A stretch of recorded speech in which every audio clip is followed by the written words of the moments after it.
Bonjour à tous, bienvenue dans l'émission Rencontre.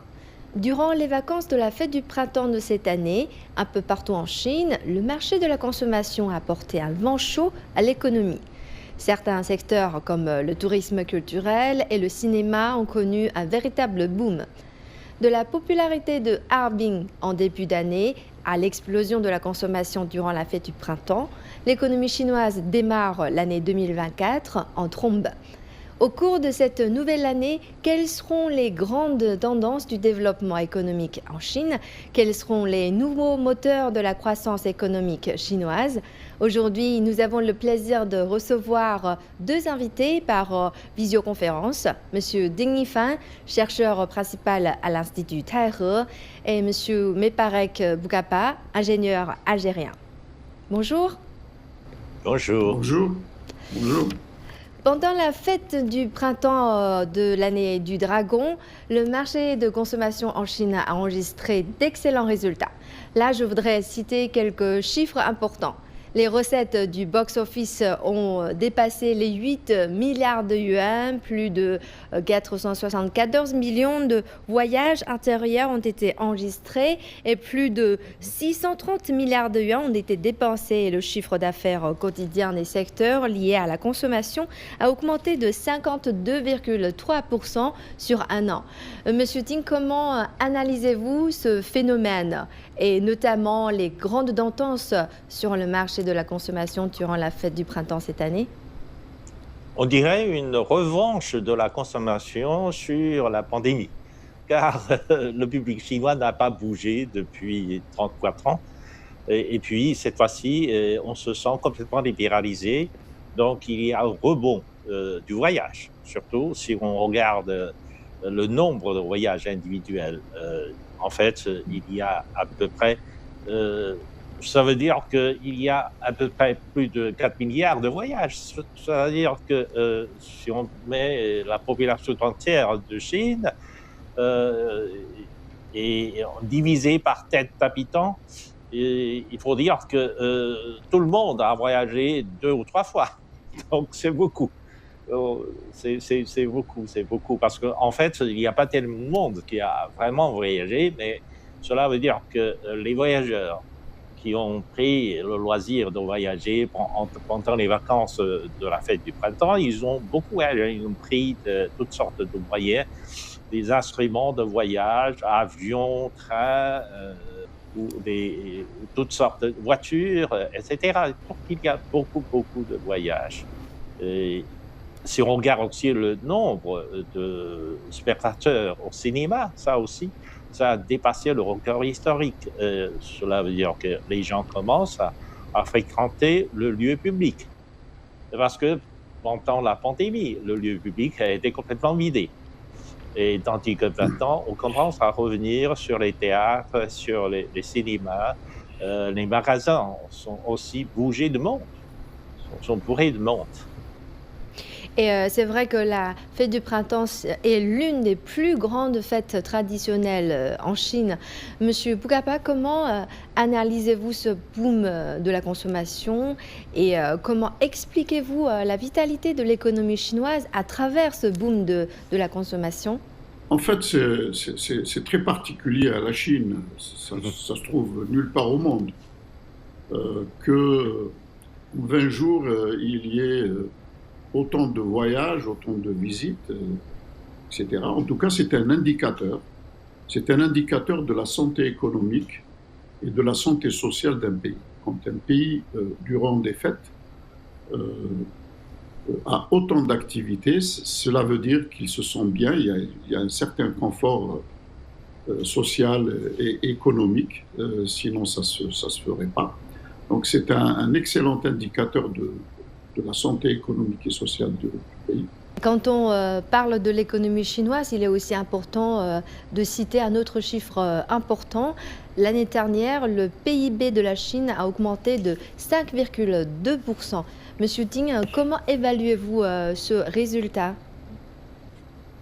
En fait, oui, le résultat de la croissance chinoise est encourageant, c'est-à-dire 5,2%. Mais si on regarde le niveau de PIB, de la croissance du PIB dans plusieurs provinces, en fait, il était supérieur au niveau en moyenne nationale. Dans plusieurs grandes villes ou dans des régions de croissance comme Pékin, Shanghai, etc., le taux de croissance était supérieur à 5,2%. Il était à 5,6%, il était à 6%, il était à 7%. Et même une province, je crois,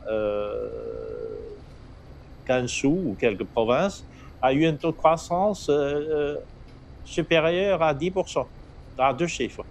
Donc, cela dépend.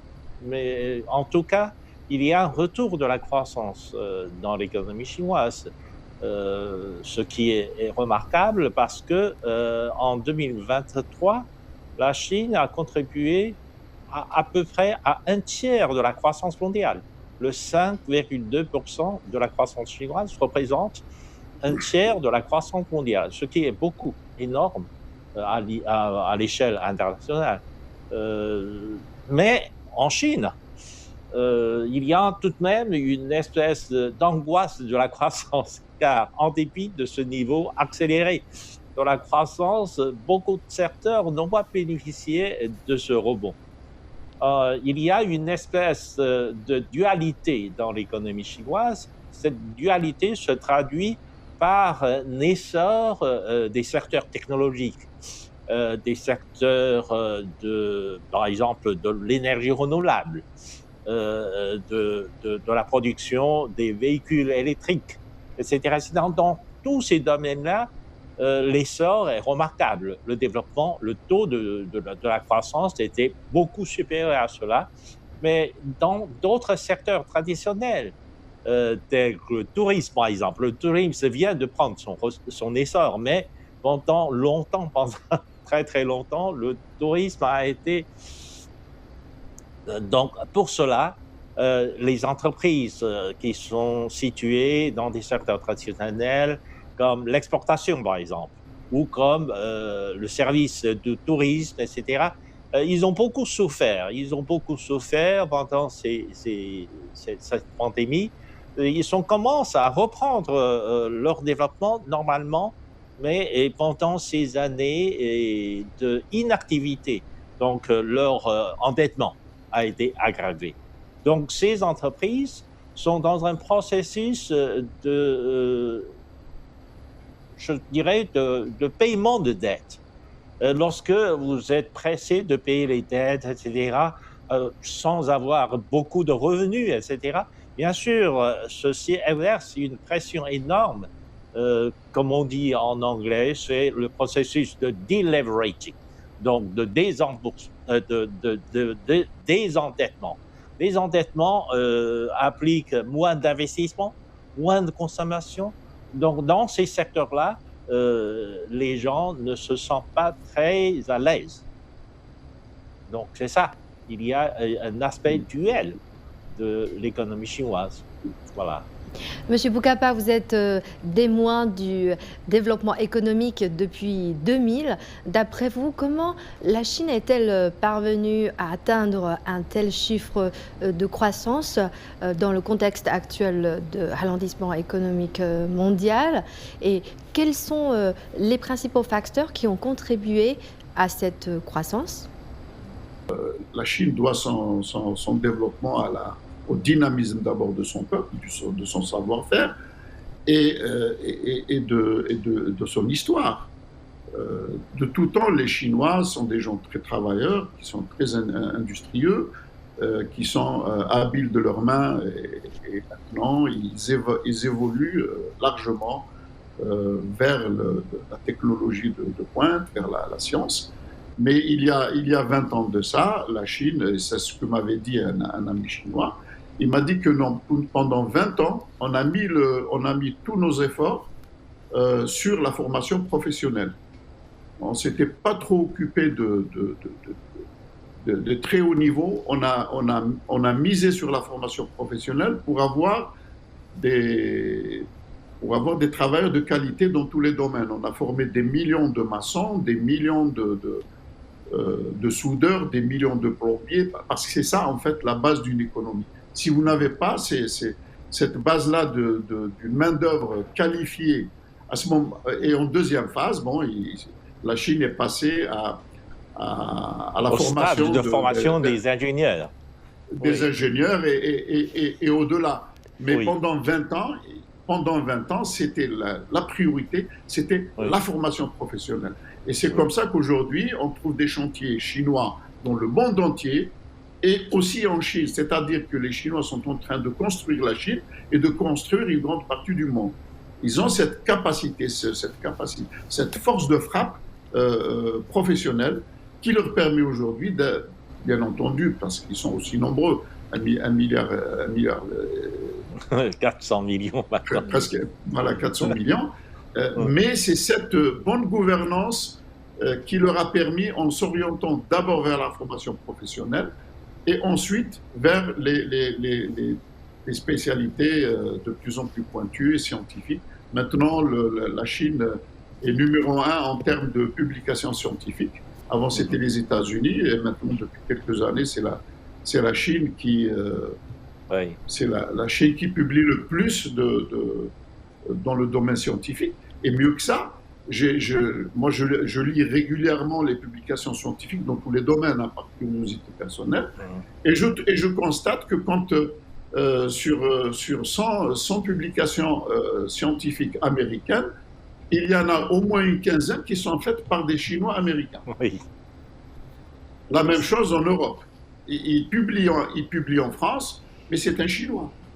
Donc, si on va cumuler tout ça, donc ça va être important. Donc, c'est ce dynamisme-là qui permet à la Chine aujourd'hui de proposer la ceinture et la route, d'avoir ce projet de développement altruiste.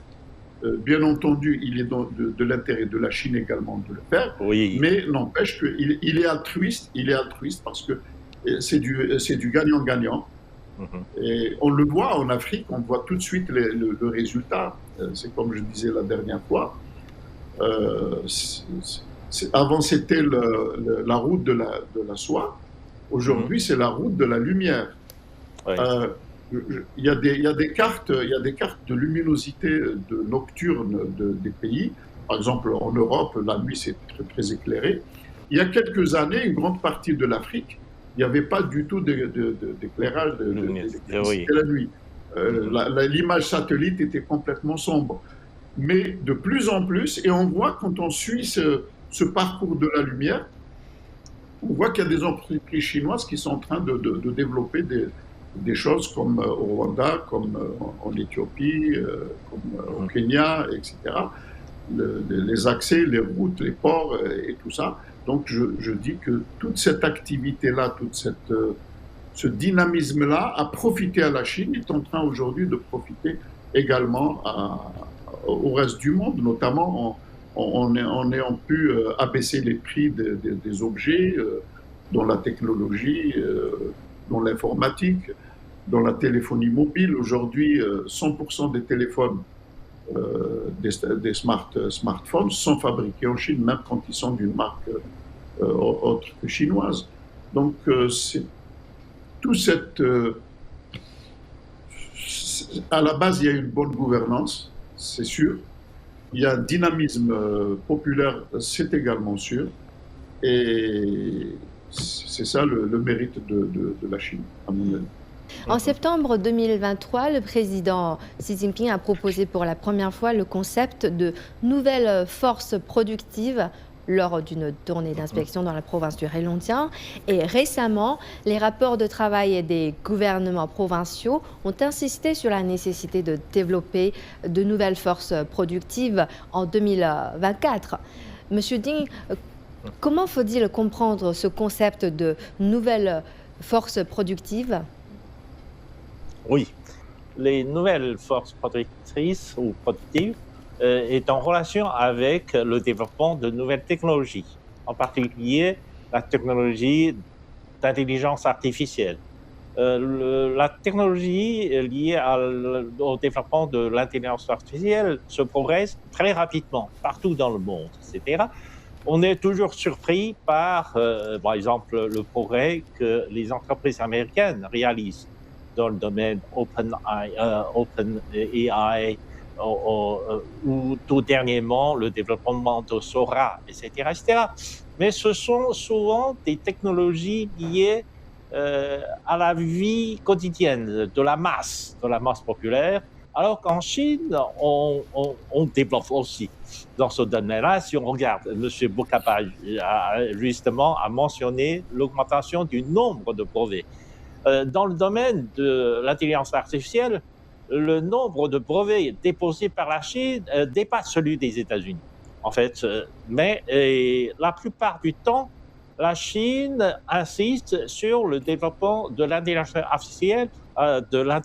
artificielle, appliquée à l'industrie, appliquée à la production.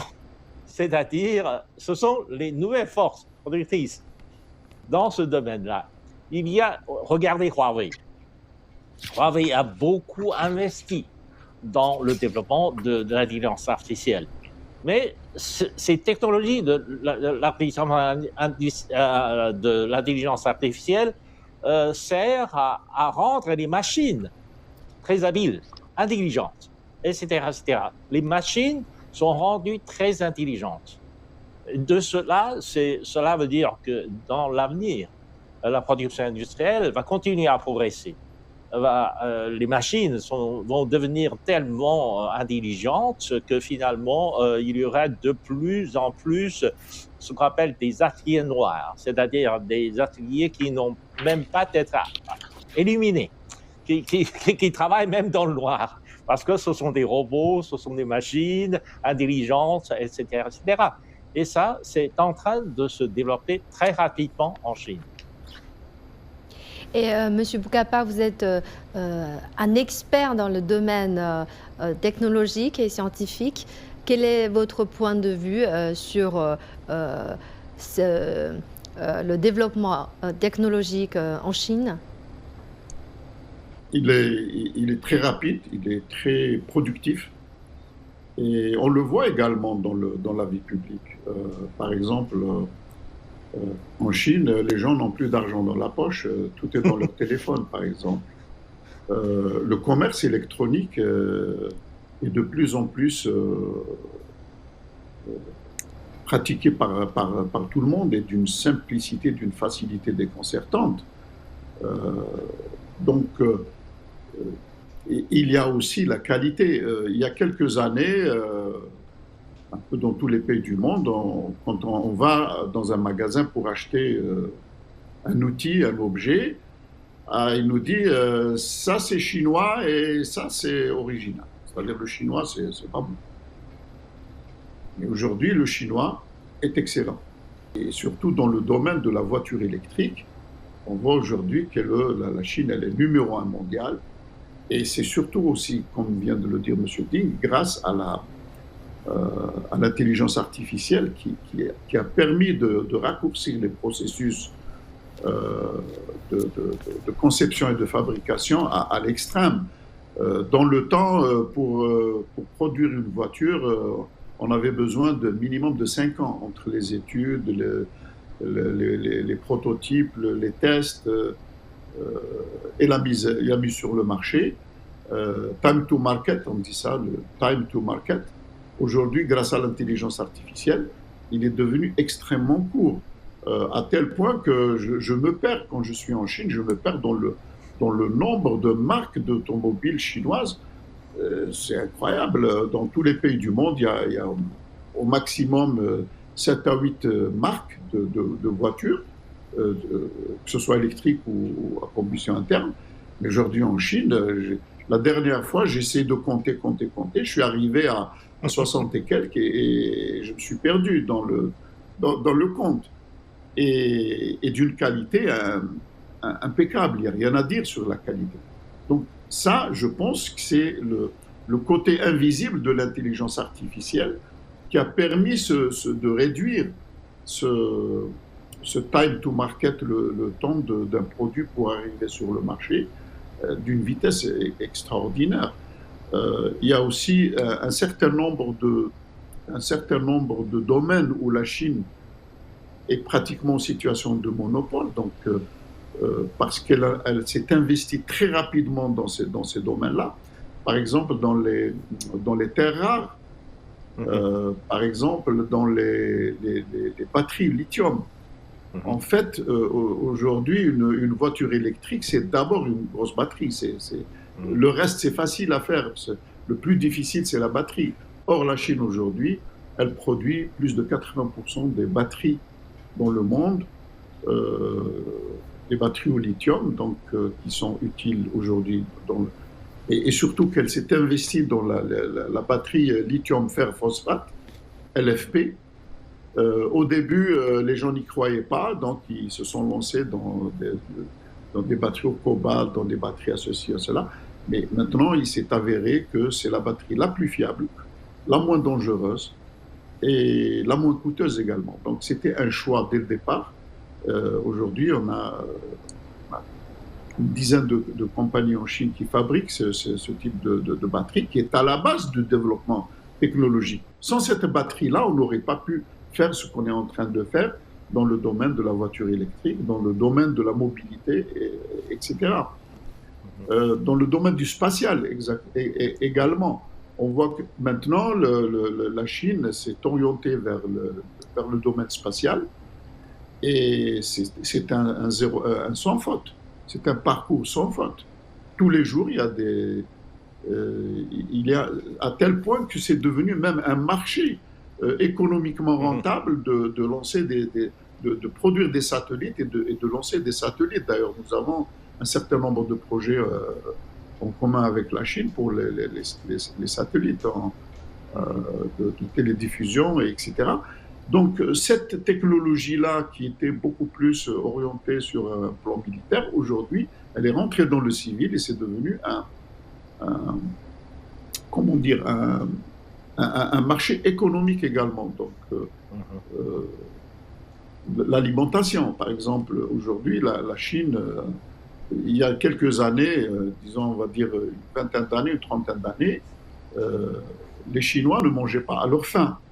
Aujourd'hui, la Chine exporte tellement qu'il y a une production alimentaire qui est extraordinaire et la qualité des produits. Quand on visite sur 23 ans les magasins chinois et à chaque fois, on se rappelle comment c'était il y a une année, il y a toujours ce progrès-là. Et je suppose aussi avec des prix toujours très, très abordables. La Chine essaye de faire une économie de partenariat. Ailleurs, il y a de la confrontation. C'est dommage parce que la confrontation, elle freine tout le monde, en fait. Je donne l'exemple, par exemple, des sanctions contre Huawei. Je connais très bien. D'un côté, ça a bloqué Huawei pendant 3 ou 4 ans, mais de l'autre côté, ça l'a obligé à développer ses propres systèmes de production de puces. Et aujourd'hui, il est en train de graver en 3 nanos, alors qu'il était prévu qu'il ne puisse pas descendre au-dessous de 14. Et là, donc, à toute chose, quelque malheur est bon, comme on dit. Mais moi, je milite pour une économie mondiale ouverte et un partenariat ouvert où il y a une compétition saine, une saine compétition, mais pas des blocages qui aboutissent à des conflits, à des guerres inutiles pour l'humanité, et voilà, des souffrances inutiles également. Pour bloquer la Chine, je vais faire des problèmes ici ou là, etc. Bon, ça c'est. Moi, je vois que les choses devraient être beaucoup plus du gagnant-gagnant pour tout le monde. Et c'est comme ça que j'encourage Et par ailleurs, beaucoup d'institutions internationales financières soulignent également que la Chine reste le principal moteur de croissance économique mondiale. Mais certains médias occidentaux ont une vision beaucoup plus négative à l'égard de l'économie chinoise. Monsieur Ding, quels sont les principaux arguments? Oh, les arguments, c'est facile. car depuis le début du siècle, depuis le début du XXIe siècle, il y a toujours des médias occidentaux qui crient à l'alarme de l'économie chinoise. N'oubliez pas qu'il y avait un fameux livre qui dit que l'économie chinoise va s'écrouler bientôt. The Coming Collapse of China. Donc, c'était le titre ahurissant d'un livre publié en 2001, c'était autour du siècle. C'était ça. Mais finalement, la Chine a connu un essor dans son développement économique, car si on regarde l'évolution de l'économie chinoise, la Chine commence à décoller vraiment après 2001, après qu'elle a participé à l'OMC. Donc, l'augmentation rapide de son exportation a attiré sa croissance. Et puis, rien n'a arrêté la Chine de se développer. Maintenant, je soutiens totalement l'argumentation de M. Bokapa sur une économie mondiale ouverte. La Chine a embrassé le marché mondial après l'entrée à l'OMC, et ce qui a amené ce développement rapide de la Chine. Et la Chine veut toujours profiter d'un environnement ouvert de l'économie mondiale pour continuer à promouvoir vers ce qu'on appelle une communauté de destin commun de toute l'humanité. Donc, on veut aider les autres pays à se développer ensemble dans le monde et à se prévenir contre le désastre de notre planète, ce qui est le changement climatique. Donc, on veut faire tout cela, et tandis que le développement rapide de la Chine a causé beaucoup de craintes et de panique dans certains pays développés, car ils ont peur d'être rattrapés, ils ont peur de voir le monde un peu corrigé par leur prédominance pendant des siècles. Et c'est pour cela qu'ils veulent construire des blocs pour ralentir la croissance de la Chine, pour ralentir l'assistance de la Chine dans d'autres pays en développement. Et finalement, je ne pense pas que ça soit utile. Et je ne pense pas que ça puisse rendre le développement mondial ou même leur développement plus confortable. Car une coupure artificielle avec la Chine rendra leur économie de plus en plus difficile, d'autant plus qu'ils ont, pendant ces années de crise et des années de pandémie, ils ont recouru à l'impression de monnaie, c'est-à-dire à faire fonctionner la planche à billets.